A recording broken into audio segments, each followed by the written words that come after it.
Bonjour à toutes et à tous, ici la partie brique de la chaîne Brick and Bot, et aujourd'hui on se focus sur le set 75-251, le château de Dark Vador. C'est un set qui est sorti en 2018 au prix de 129,99€ chez Lego pour 1060 pièces. C'est un set que j'apprécie beaucoup, qui est beau et qui est surtout massif. Il y a beaucoup de choses à dire dessus, alors on commence directement avec les minifigs. Voilà d'abord une vue globale des figurines.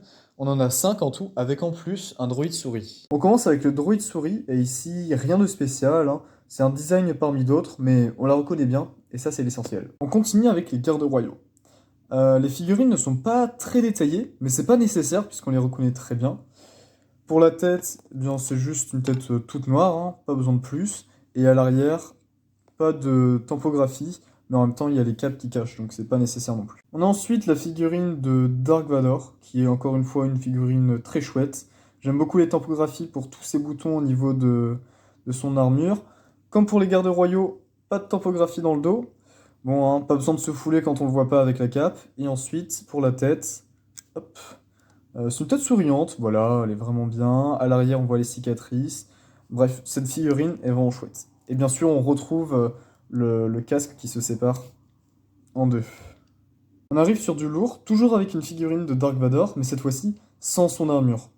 On retrouve ses jambes mécaniques, des circuits sur son corps, c'est vraiment chouette. On a la cicatrice derrière sa tête, c'est super beau. Il arrive avec un masque pour pouvoir respirer dans sa cuve à Bacta, et la figurine est vraiment belle.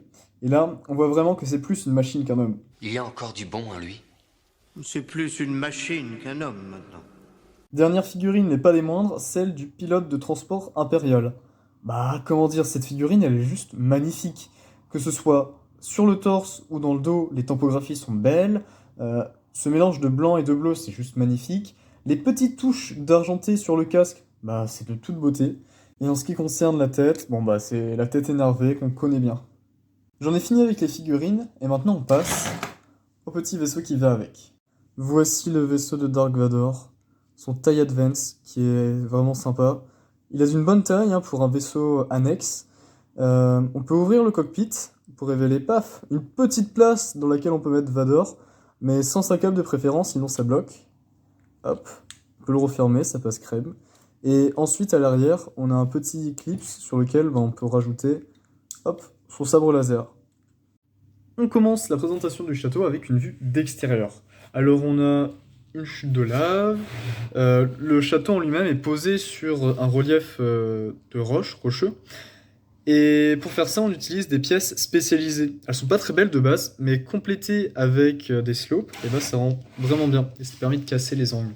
On continue avec un premier étage avec 3 vitraux, on remonte pour un deuxième étage et on a toujours des vitraux, et on termine par un lance-patate. Vu de côté, c'est toujours pareil, hein. On retrouve la forme du château, et côté gauche, on a quand même le droit à une porte. Plutôt sympa. Côté droit, rien de plus, hein, c'est toujours la même chose. Mais toujours sympa, c'est bien réalisé. A noter que pour faire les murs du château, on construit de grandes plaques que l'on vient clipser sur des pièces à la base, et au fur et à mesure, on ajoute des étages sur ces plaques. On commence au rez-de-chaussée avec le hangar, qui est d'une bonne taille, et ça c'est cool. Comme vous pouvez le constater au fond, oui, ce sont bien des stickers qu'il va falloir poser. Oui, c'est embêtant, mais ça permet de rendre le set encore plus beau. Et aussi, truc sympa, le hangar est assez grand pour pouvoir y mettre le TIE Fighter. Et ça, c'est cool. On continue avec la zone de stockage avec, à la gauche, une zone où on peut recharger notre droïde souris. Et hop, le voilà reparti. On a ensuite une zone de stockage, bon, j'arrive pas à l'attraper, où on peut mettre les recharges du stud shooter du TIE Fighter. Et on a enfin, à notre droite, une petite trappe où on retrouve un Crystal Kyber. On termine le bas avec l'Hotel Sith, qui est ma pièce préférée du set. Alors oui, ce sont des stickers que vous voyez là, mais encore une fois, ça participe à la beauté du set. On a donc ici un holocron, c'est vraiment chouette. On a 2 nanofigs, ou 2 microfigs, je ne sais plus, qui représentent des Sith, je pense. Et encore une fois, c'est de toute beauté. Et enfin, encore une trappe cachée qui nous révèle un sabre laser. On monte d'un étage avec la pièce qui comprend la cuve à Bacta. Celle-ci est directement posée sur le hangar. Dans cette pièce, on a un petit panneau de contrôle juste ici, plutôt sympathique. On a une porte que je vous ai déjà montré d'ailleurs. Et bien sûr, la cuve à Bacta. qu'on peut ouvrir et même retirer. Et bien entendu, on peut y mettre Vador pour le laisser se reposer. On arrive au deuxième étage avec la chambre de méditation de Vador.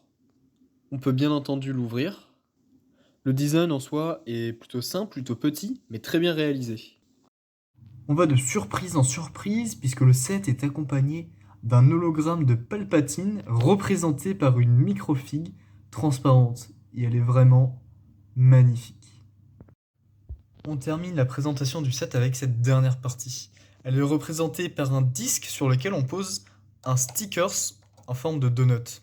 Et c'est assez intéressant de voir que cette partie est fixée sur les deux côtés des murs. Et on a en plus un lance-patate qu'on peut bouger dans toutes les directions. En conclusion, je trouve ce set magnifique. Il est juste super bien réussi. Déjà, on a un superbe build, grand, massif. Il pèse son poids, attention, avec de belles mini-figurines, hein, surtout celle de Vador dans sa cuve à Bacta et celle du Trooper. On a en plus un véhicule annexe, malheureusement beaucoup de stickers, Mais ils permettent d'embellir le set. c'est ainsi que se conclut ma review du set du château de Vador. J'espère qu'elle vous a plu. C'était la partie brique de la chaîne Brick Bot. A plus.